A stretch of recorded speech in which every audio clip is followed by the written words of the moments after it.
My name is Emily Rhodes, and I'm 31 years old. Right now, I'm sitting at my tiny kitchen table, staring at a printed campsite confirmation email with the words non refundable in bold at the top. The crumpled edge of the paper is damp, where I've been worrying it between my fingers. What's funny is I'm not upset, I'm relieved. The reservation is for next month. 5 nights at a lakeside campground in the mountains. No cell service, no Wi Fi, just trees, stars, and a silence I didn't know I'd been craving until very recently. The person I booked it for isn't going anymore. My ex-boyfriend, Tyler Blake, 29, will be in Cabo instead, if his last parting shot was anything to go by. Tyler and I dated for 2.5 years. I work in IT, back-end systems, server maintenance, the kind of things people only notice when they break. Decent salary, nothing outrageous, low drama, steady. My whole life is uptime percentages and color-coded dashboards. Tyler works in brand consulting. He curates digital presence for small businesses, which is a very glossy way of saying he lives on social media. His entire world is aesthetics, engagement rates, and what will or won't play well on a feed. When we started dating, it was cute. He'd take photos of our brunch, our walks, my coffee cup with latte art hearts. He made little reels of our dates with soft music and quick cuts. I didn't care much about Instagram, but it felt flattering to be someone's favorite subject. But over time, the camera stopped feeling flattering and started feeling like a third person in the relationship, one who needed constant attention. Every restaurant had to be photogenic. Every weekend required a theme. He once made us walk out of this cozy little Italian place my coworker recommended because the lighting was too yellow and the walls were visually noisy. We ended up at some sterile spot with white walls and neon drinks that tasted like cough syrup, but photographed well. I told myself it was his job, that it made him happy, that I could tolerate a few extra retakes of group photos. Then, 6 months ago, I started planning our anniversary trip. Tyler kept dropping not-so-subtle hints. Santorini, Bali, Dubai. He'd scroll through other influencers' posts and say things like, "Imagine the content we could make there." I'd smile and nod and quietly open a new tab to check my savings account. The truth was, I'd been saving for something else, something I believed he'd understand. Our first real, honest conversation had happened in a coffee shop early on. He'd been complaining about an ex who never planned anything meaningful, just copied other influencers' trips. I'd told him about this campground my grandpa used to take me to when I was a kid. No cell service, a lake like glass at dawn, mountains that turned purple at sunset, a sky so full of stars it made you feel both tiny and exactly where you were meant to be. He'd leaned forward and said, "That sounds so authentic, like real life, romantic." I'd held on to that moment, so I booked it. 5 nights at that campground. I bought a decent tent, upgraded my sleeping bag, researched hiking routes. I even bought a telescope and spent 3 weeks obsessively reading about the Perseids meteor shower that would be peaking while we were there. And because I am who I am, I made a spreadsheet. Tabs for gear, weather forecasts, trail difficulty, sunrise times. There was a ring in my sock drawer too. Simple, elegant. I'd pictured us under a sky of shooting stars when I asked him to spend the rest of his life with me. Last week, I finally sat him down. I had my laptop open on the coffee table, a slideshow pulled up. I'd even added transition animations because apparently I panic decorate PowerPoints. "So," I said, trying to keep my voice light, "happy almost anniversary preview." Tyler grinned, already reaching for his phone. "Okay, wow me." Slide 1, the lake at sunrise. Slide 2, an aerial photo of the campground. Slide 3, the meteor shower, streaks of light across a black sky. He stopped smiling by slide 4. "Camping?" he said. The word came out flat, like I'd suggested we celebrate by reorganizing the garage. I kept going. Showed him the trail maps, the little icon for the lookout point I'd marked proposal in my notes, though I didn't say it out loud. I told him about the meteor shower, how there'd be almost no light pollution. He stared at the screen, then at me. "Emily, you booked a tent for our anniversary." "Yeah," I said. "You remember? You said it sounded romantic when we talked about my grandpa. I thought, that was like theoretical." He laughed once, humorless. "I didn't think you'd actually book it. I've been planning this for months." My cheeks were getting hot. "I thought the meaning would matter. It's not about He cut me off with a sharp shake of his head. I can't post photos from a tent. I blinked. What? My followers expect a certain level of content, he said, gesturing vaguely. Do you know how embarrassing it'll be when people ask where we went and I have to say camping? Like we're broke. We're not broke, I said, annoyance rising. I chose this because it's special, because you said, because you're cheap. The word landed between us like a slap. Just say it, Em. You don't want to spend on a real vacation. I clicked to the next slide, more to have something to do with my hands than anything else.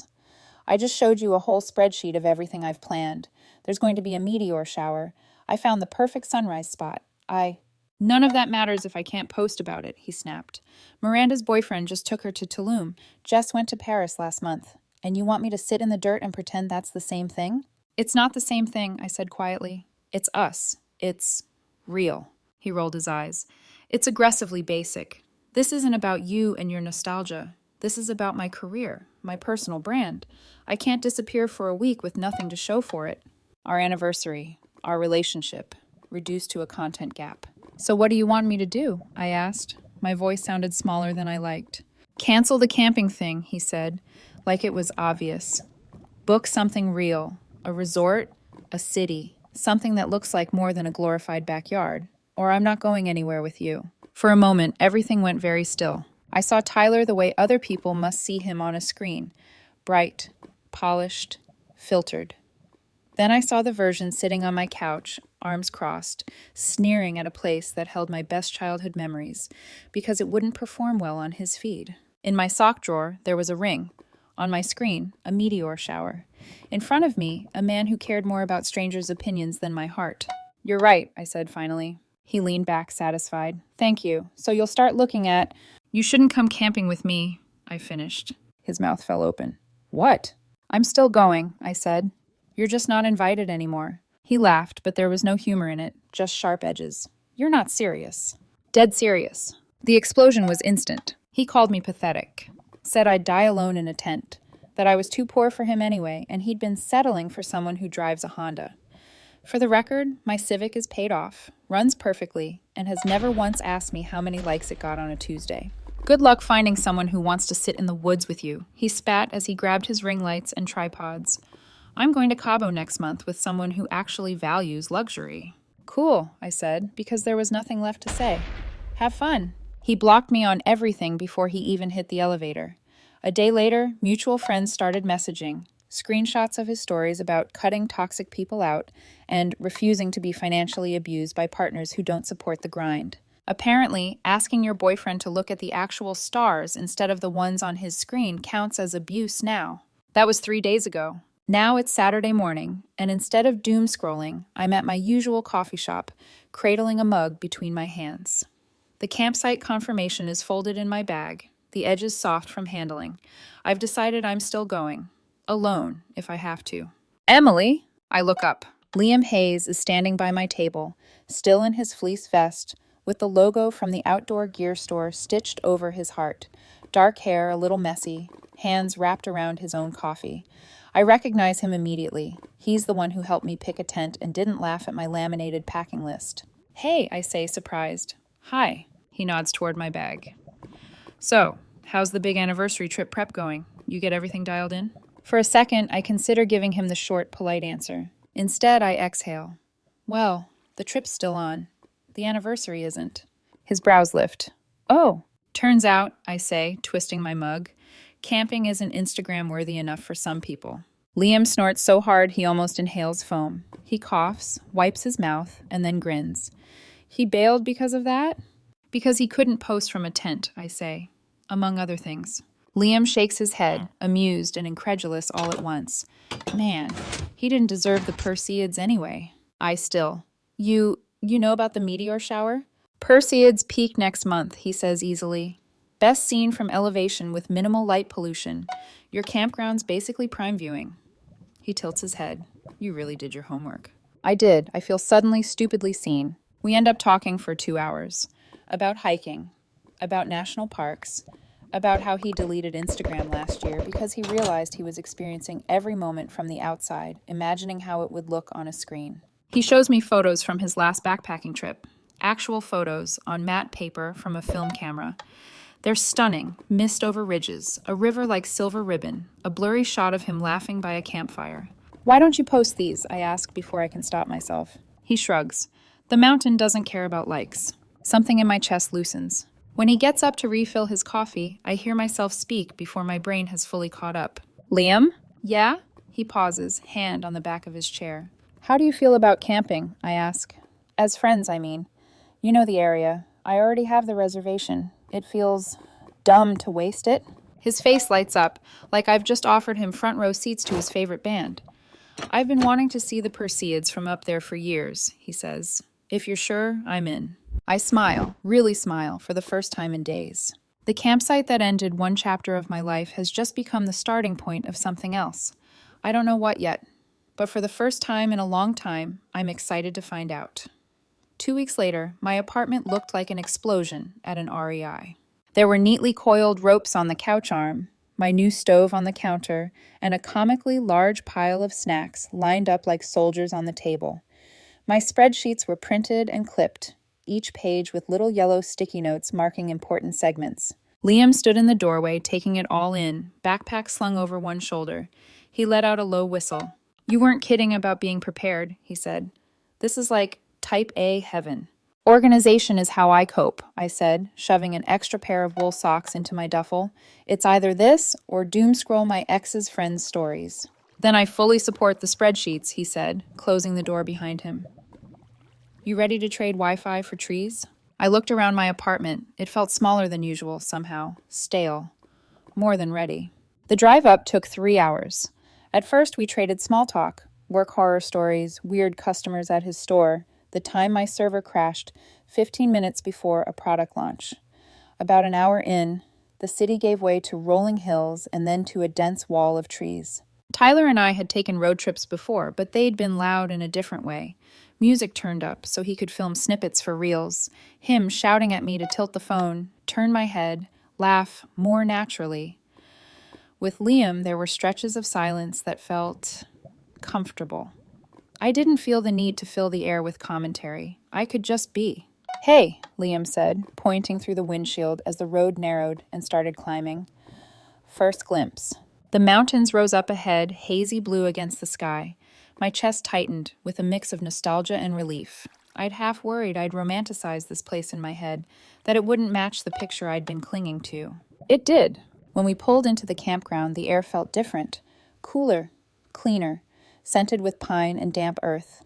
The lake glinted through the trees like a secret. Liam hopped out and stretched. Okay, where's camp spreadsheet? I held up my printed map. We're here.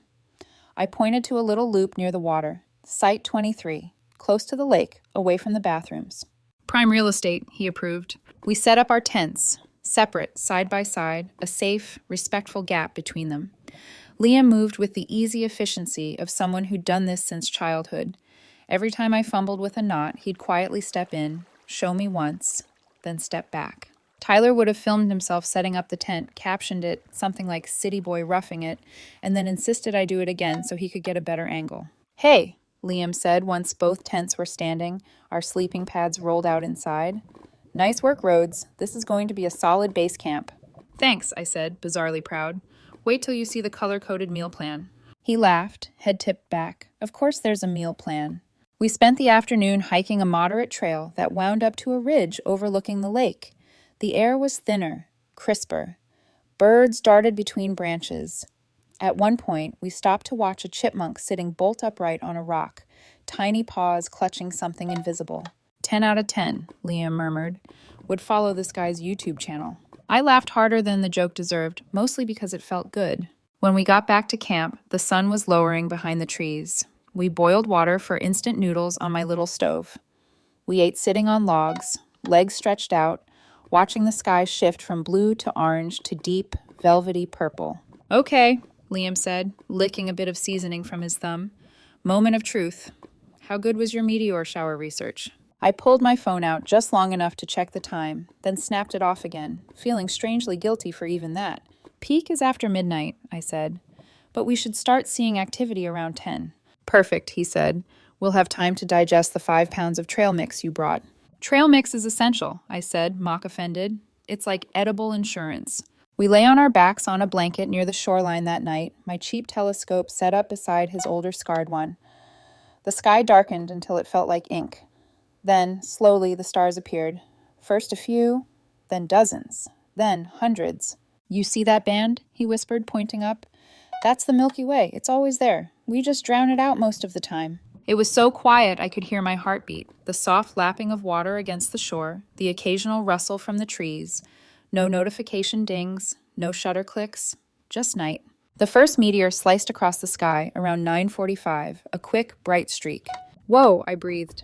"Don't worry," Liam murmured. "They're just warming up." By midnight, it felt like the universe was throwing glitter.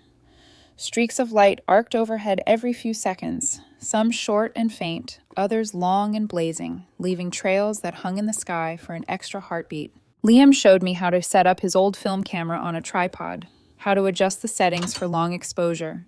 We took turns clicking the shutter, then waited, breathless, for the results. When he developed the first set at camp using his portable setup, the image took my breath away. Stars smeared into soft lines, a meteoric slash across the frame. "This is insane," I whispered. "It doesn't even look real." "It is," he said quietly. "That's the best part."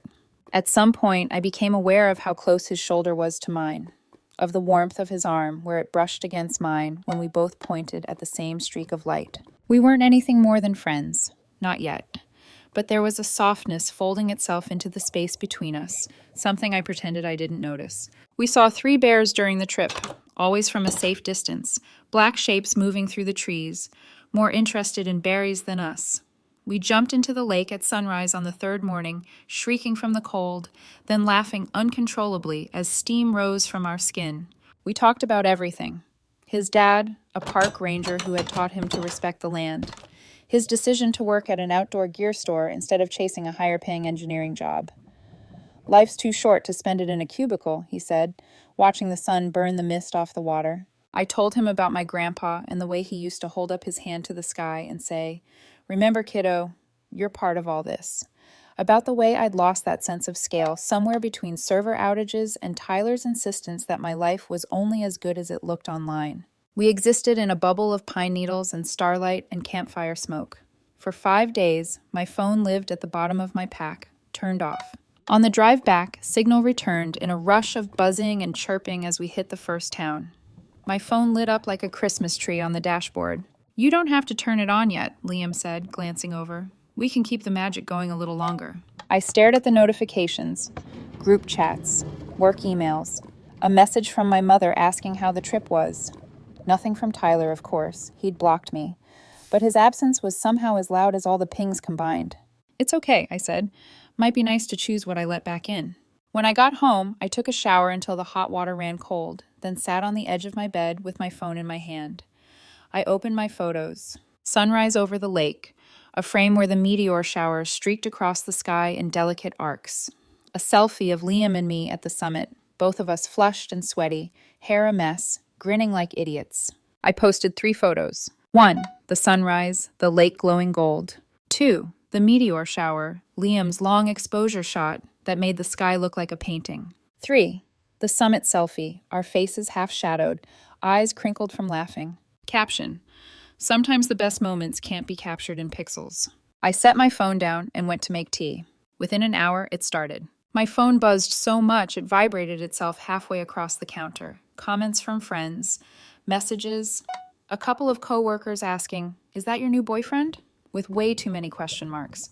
I smiled, shook my head, typed back some version of "just a friend" to all of them. Then Derek called. "Dude," he said as soon as I answered, "you broke the internet."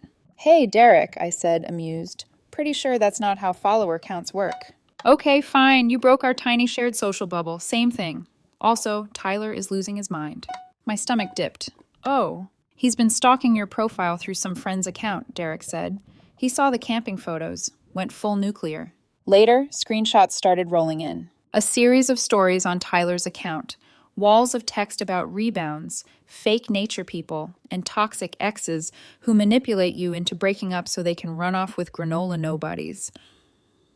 He'd cropped my photo and slapped messy text over it, blurring out Liam's face but leaving just enough that anyone who knew us could recognize him. Then came the text from an unknown number. "Really, Emily? Him? He looks like he sleeps in the woods. Does he even own real clothes? That campsite looks like somewhere serial killers dump bodies. Have fun being poor in the dirt. You downgraded so hard. My hands shook, more from anger than hurt. I stared at the messages for a long moment, then set my phone down. Liam deserved to know what kind of insanity he'd been dragged into by association, so I sent him a screenshot. A few minutes later, my phone rang. "Wow," he said when I picked up. "Tell me how you really feel." Random Google Voice number. I huffed out a laugh despite the knot in my chest. "Sorry, I shouldn't have dragged you into this." "You didn't," he said. "He did. And I'm not exactly losing sleep because some guy who thinks ring lights are a personality trait doesn't like my flannel." "He's been telling people I'm financially abusive," I muttered, "because I wouldn't pay for a luxury vacation." "That says more about him than you," Liam said firmly. "You know that, right?" "Logically, yes," I said. "Emotionally, jury's still out." "Give it time," he said. "By the way, someone sent me his stories." He paused. "Do you mind if I respond?" My stomach clenched. "Liam, I really don't want this to turn into some public circus."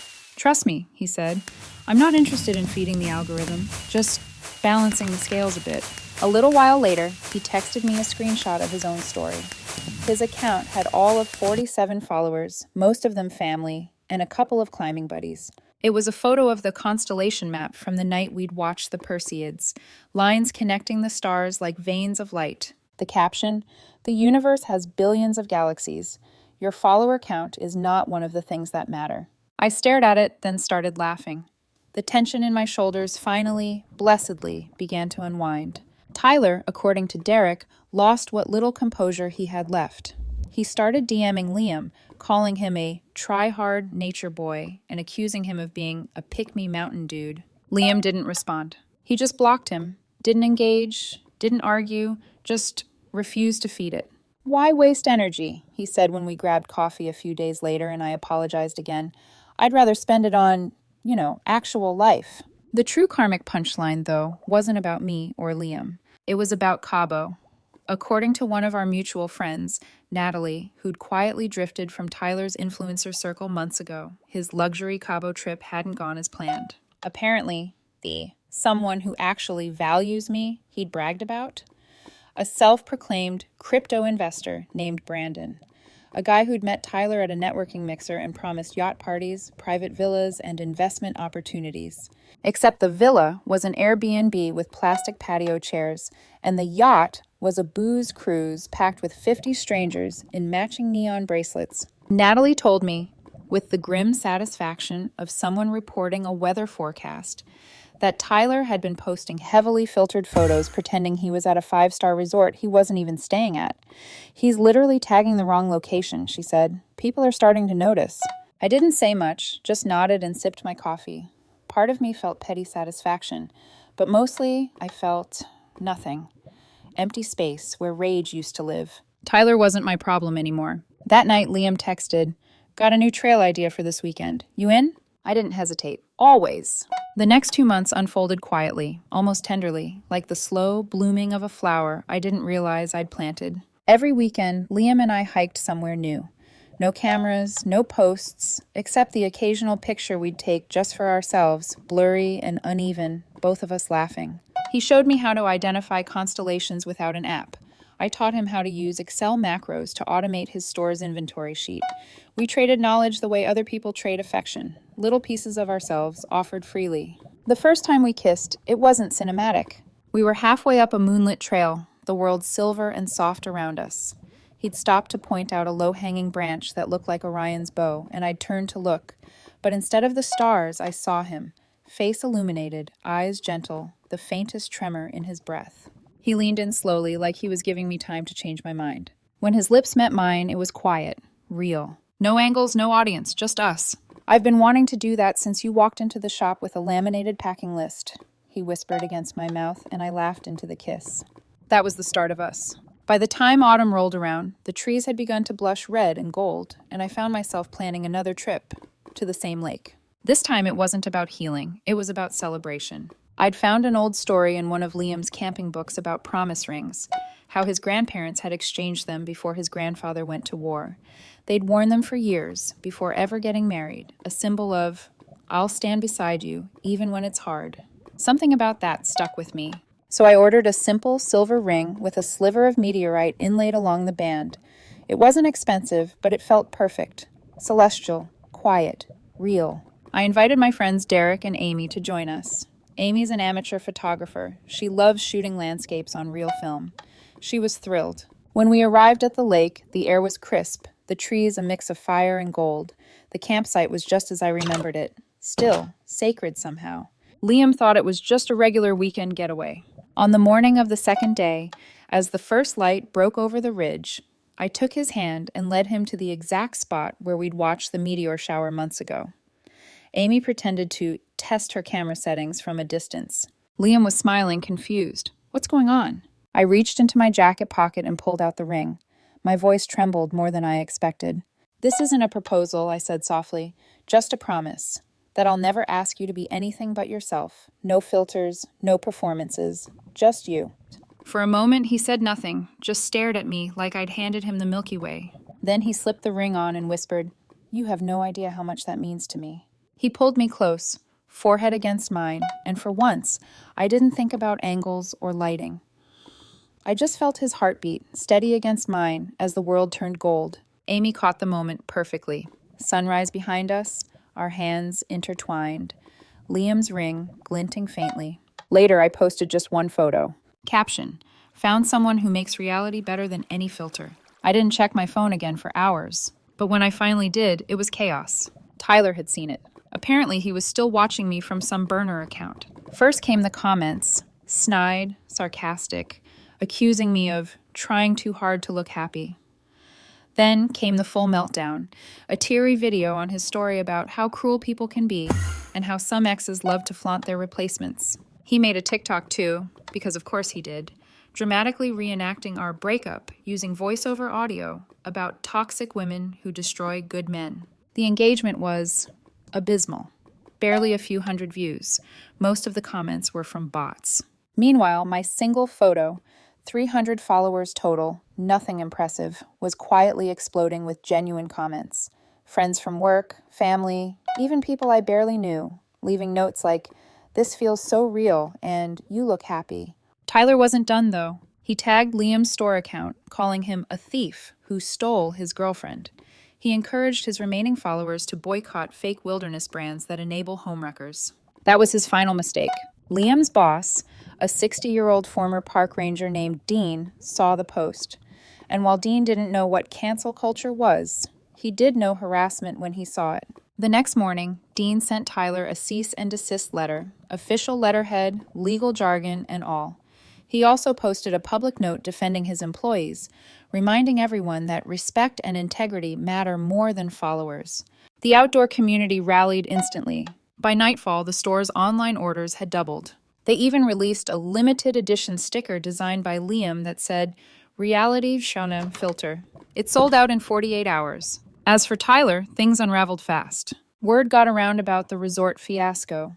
Screenshots surfaced of the hotel threatening to press charges for trespassing and false advertising.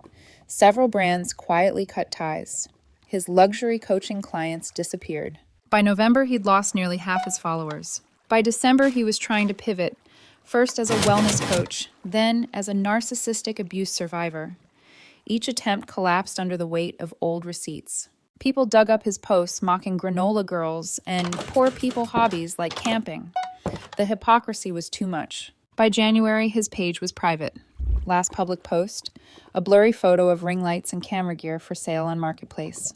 I didn't laugh, not really. It just made sense. 6 months after the breakup, Liam and I signed the lease on a little house outside town. Big backyard, clear view of the stars. No HOA, no pretense. He built a small observatory shed for his telescope. I set up my desk near the window so I could watch him working outside while I debugged code. We started a small side business, Starlight Adventures, astronomy camping workshops, word of mouth only. No ads, no hashtags, just people who wanted to see the sky. We've been booked solid ever since. The ring I once bought for Tyler, I sold it. Used part of the money for a better telescope for Liam. Donated the rest to the National Parks Foundation. Last weekend, we went back to that same lake. Same campsite. Third visit. No cameras, no plans. Just us. a blanket, a bottle of wine, and the sound of the wind in the trees. As we lay under the stars, Liam said quietly, "You know, Tyler wasn't wrong about one thing." "Oh? This place," he said, gazing upward. "It's not Instagram worthy." I smiled. "No, it's life worthy."